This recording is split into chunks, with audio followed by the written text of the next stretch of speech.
In front of me is SONY Xperia XA2, and today I would like to show you how you can connect it using Bluetooth.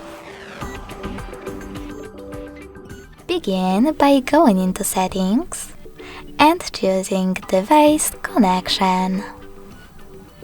Now tap on Pair New Device and wait for available ones to show up. When they do, click on the one that you wish to connect to.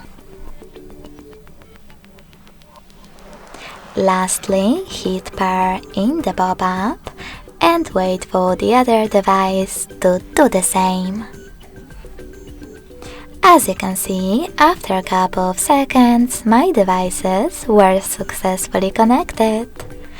If you want to disconnect them, you can always do that by clicking on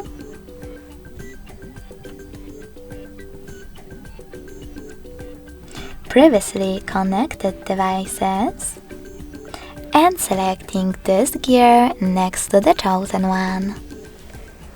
Lastly, tap on Forget Next to Connect and confirm your choice in the pop-up.